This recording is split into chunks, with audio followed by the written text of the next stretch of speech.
Hi vlog, and welcome to my channel. Yo, this is my first actual YouTube video, not short, in literally so long. Like, it's been way too long. And one of my goals of 2025 is to really get into the long form content, just because as a consumer, I like to watch long form content. Also, as a creator, I like to edit long form content way more than short form. So I figured let's let this first vlog just be a little get to know me, a little intro if you're new here. Whether you're coming from my Instagram, my TikTok, or here on YouTube, I'm so excited that you guys are here. I feel like I have just a very crazy, wild life journey, life story, etc. So let's get into it and let's have a little get ready with me while you get to know me. Okay, so for y'all that don't know me, my name is Alicia Mae Holloway and I am a professional ballerina, model, actress, and content creator here in New York City. So I was born in Pittsburgh, Pennsylvania, the 412, shout out. I was actually adopted the day that I was born by my two incredible parents. Like, y'all, I feel like everybody says, oh my god, my parents are the best, oh my god, my parents are amazing, yada yada yada. But when I tell you guys, like, my mom and dad, Kenny and Evelyn Holloway, are quite literally the best two people that I know on the entire planet. Like, I seriously hit the jackpot. I don't know what the hell I did to get so lucky, but like, it's so funny because I feel like on my platforms, like, wait, let me find this brush. Where's a good brush? Okay, here we go. I feel like on my other platforms, like, I do talk about being adopted a lot, but at the same time, I feel like on my day-to-day, obviously it's not something I think about. It's kind of like, you don't think about breathing, you just breathe. Like, I never ever like think, oh my god, I'm adopted, these are my adoptive parents, etc. But I always literally think just like how lucky I truly am, because like, they're truly the best. But yes, they adopted me the day that I was born, and I grew up in Morgantown, West Virginia. Let's go Mountaineers, the good old 304, and that's where I grew up. I also have 3 older brothers who are way older than me. Like, I'm talking like, my oldest brother is 31 years older than me. My oldest brother was 31 when I was born. My next brother, Mario, was 29 when I was born. And my youngest older brother, Patrick, was 21 when I was born. So my mom was married twice before my dad. I'm talking about my adopted mom. She had my 3 older brothers with 2 different guys. Then she married my dad and they wanted to have a baby, but unfortunately my mom couldn't have kids anymore. So they decided to go the adoption route, and then they adopted me through a psychic, which is some tea, honey. I actually have my adoption video here if y'all want to take a look at that. This foundation is a little too dark, but it's gonna be fine. Anyhow, I grew up in Morgantown, West Virginia, and you guys, like, I don't know, do y'all consider West Virginia the South? Because I feel like a lot of people do, a lot of people don't. I feel like living in New York, people are like, oh my god, that's like so Southern. But then if you go to like Alabama, people are like, oh no, West Virginia, you're a Yankee. Like, no shade to anybody from Alabama, but I feel like people definitely do say that. So I don't know, do y'all consider West Virginia a Southern state, northern state, in the middle? You tell me. I was so much younger than my brothers. I was basically raised as an only child because literally by the time I was born, they were all married and had kids. So I was born an auntie, which is a very interesting fun fact. But I love all my nieces and nephews. I'm like so blessed. Like, again, with my family, I'm just like, I literally hit the jackpot. They're the best in the whole wide world. Crazy, but they're definitely the best in the whole world.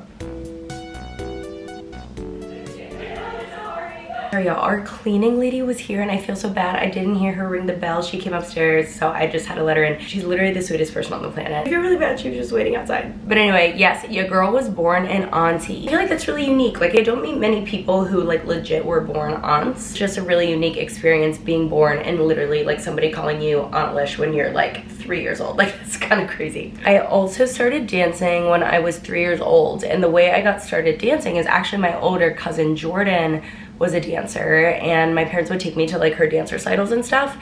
And I guess when I was like 2 years old, I went to her dance recital and I was literally like jumping up and down the entire duration of the dance recital.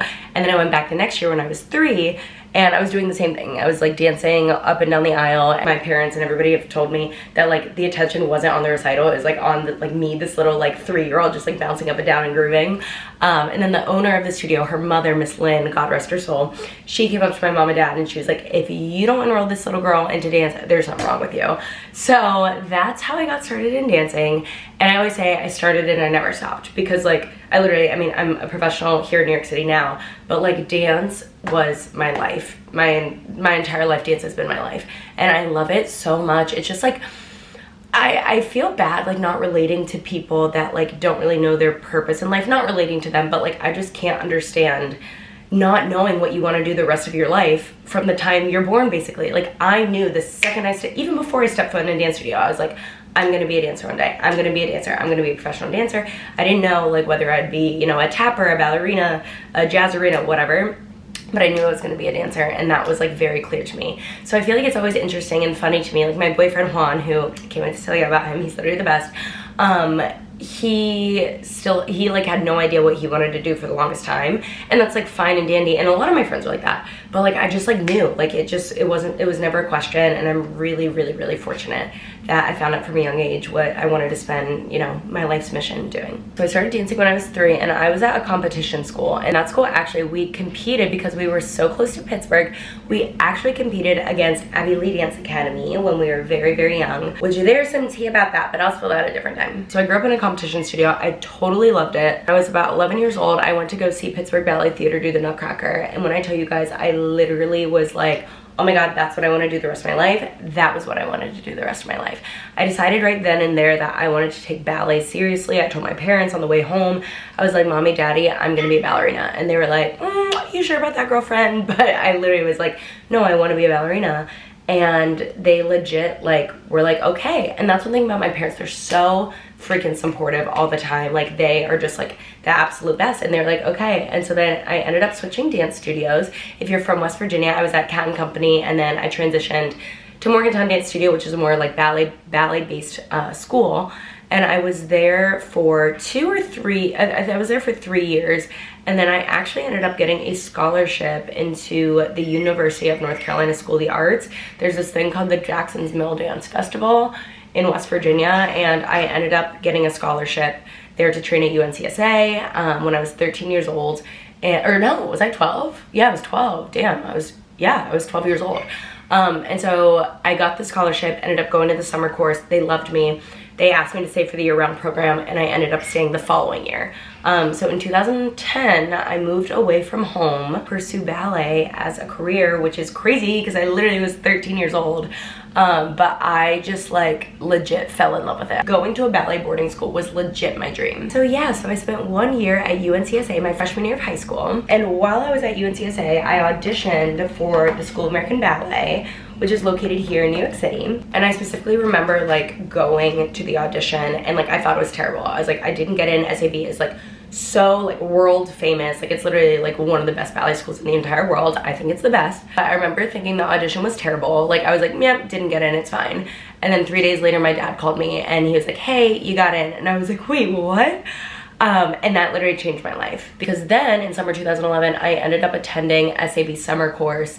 I loved it, and I ended up getting asked to stay for the year-round program. And so basically it wasn't even a question. I was like, yep, I'm packing up my stuff and I'm moving to New York City, and I'm gonna go to the School of American Ballet. And it ended up being the best decision I could have ever made. Like my school in North Carolina, I could talk about this in like a different little vlog. Guys, when I tell you, like it was like low-key toxic, it was low-key toxic.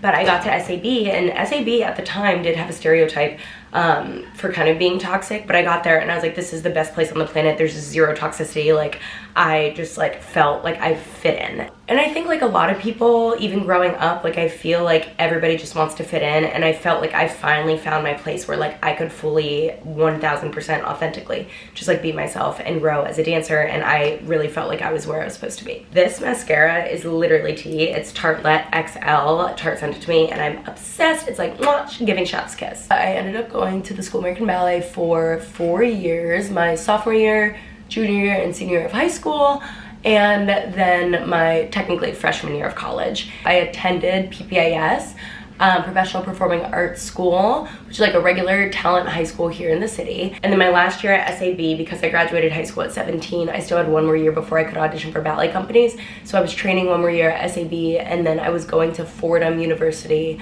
part-time. And so I went to Fordham, the Lincoln Center campus, and I was obsessed. I loved it. I loved my schedule. It was awesome. My main goal was to become a professional dancer, obviously. So school was like always, and I like low-key knew, I was like, school's always gonna be like in my back pocket, like if I needed it, but I knew that like dance was gonna work out. Like there wasn't a world where dance wasn't gonna work out for me. And I don't mean that in a conceited way at all. Like that, I was just like that driven. I was like, I don't know how, when, hair, or why, like I just knew it was gonna work out. So then I ended up auditioning for a bunch of ballet companies, and strangely enough, I didn't get cut from a single audition that entire audition season in 2015. Like I literally like didn't get cut at all.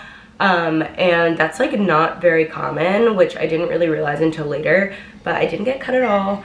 But I also didn't hear back from like a lot of places, which is like pretty normal. I'll make a whole nother video about this, but I did end up getting a contract with the Suzanne Farrell Ballet Company in Washington, D.C. We performed at the Kennedy Center and in Florida, and oh my gosh, you guys, like that was like my dream job. I was like, oh my god, I'm dancing for the icon herself, Suzanne Farrell, like that's crazy. But I also got a contract for the Dance Theater of Harlem. My end goal was to literally end up in New York. It ended up happening, which is amazing. In 2015, I became a professional dancer, joined Suzanne Farrell Ballet Company and Dance Theater of Harlem, and it was just one of the best times of my life. When I look back, one of the most stressful for sure, but also one of the best. Not to be corny, but like it legit felt like all of those years that I was like grinding, like I moved away from home, like I sacrificed so much to become a ballerina, and it just felt like it was finally like coming into fruition. Like it was honestly paying off, and I just like felt so insanely happy. I ended up only doing one season with Suzanne Farrell because the schedule was kind of conflicting with Dance Theater of Harlem, but I ended up dancing with DTH for 7 years, and I got the amazing, like the incredible opportunities I got at DTH are like unmatched. Like I got to travel the world, I got to dance in Europe, I got to dance in South America, in the Caribbean with Gladys Knight, Smokey Robinson, work with Alicia Keys, like just so many people and so many wonderful opportunities I got to do. I'm just like so forever grateful for the company. And we also toured 16 weeks out of the year, like 16 and 20 weeks out of the year, which was like really crazy. And I look back now and I'm like, girl, how the heck did you do that? Like it's crazy to look back like how much we were touring. Honestly, at the end of the day, like I would not trade that experience for anything. This is a Rare Beauty liquid blush and I'm obsessed, and it's so mini. Like I don't know if you could tell, like this is literally my pinky finger. It's smaller than my pinky finger. But when the pandemic rolled around, I realized that I was not 1000% happy at DTH anymore. It just kind of felt like same stuff, different day. Then on a random whim, I decided to apply for ABC's The Bachelor. Which y'all are probably like, girl, what? That has nothing to do with ballet. Like I saw that there was a casting. I'm actually gonna like make a whole nother video on like how I actually got on the show.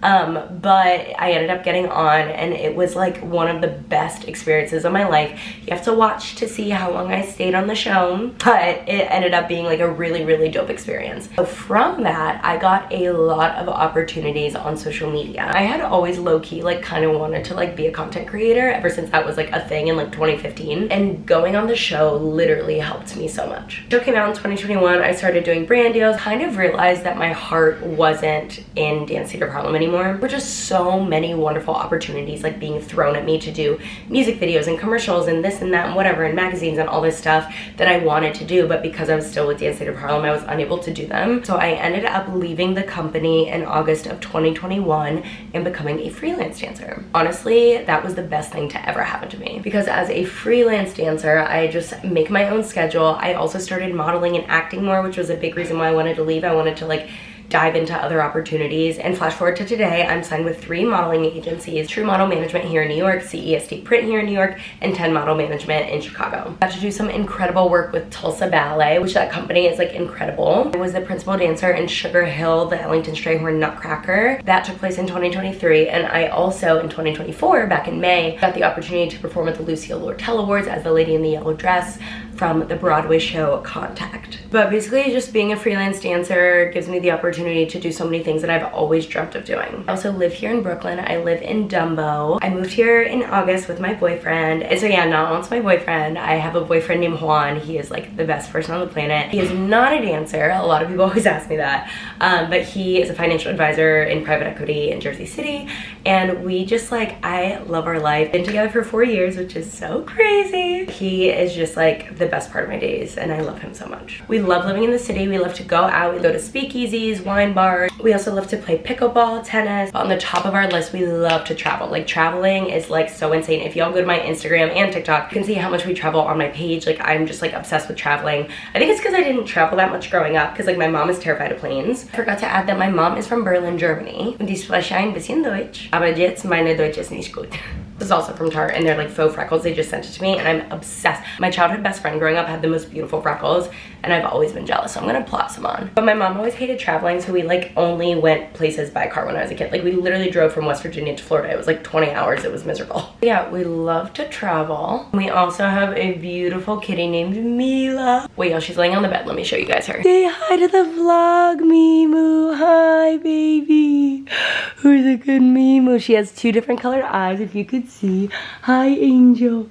She is like camera shy. Girlfriend, you are not camera shy. You're like your mama. Here we go. Good girl. In terms of what I'm doing right now, I'm modeling, I'm acting, I'm auditioning for roles. I don't want to like say my dreams because I don't know, it sounds like a little corny to me, but like I have so many things that I want to accomplish that I'm gonna accomplish because I'm a huge believer in manifestation. Like, yes, I'm a Christian, I believe in God, but I'm also really spiritual, and I believe in like the universe, vibes, etc. And I just feel like so many things are gonna happen. I have such a wonderful team. I have so many agents and stuff that work with me that are just so incredible that I'm just feeling in the air in 2025 the right thing is gonna come. Totally forgot to mention that I met my biological mom the day before I turned 18 and my biological father during COVID. They have an additional 11 plus siblings, and some of them don't know about me. But that's a story for another time. I'm actually gonna be posting a vlog next week. I'm gonna be posting a vlog of me traveling from New York City to Pittsburgh, Pennsylvania. I'm judging for the Youth American Grand Prix, which is a competition I grew up doing. I'm a judge. It's my 3rd season judging for them. I'm so excited. I can't wait to see y'all next week. I hope you have a wonderful, wonderful week. And do me a favor, if y'all could comment, that would be the best thing in the world. Long form content that you want to see from me. You want to see days in my life? Do you want to see weeks in my life? Like, what content do y'all want to see on YouTube? Because I am trying to bring all the YouTube content this year in 2025. I am so insanely excited. Thank you guys so much for being here, and I love you. Mwah. Bye.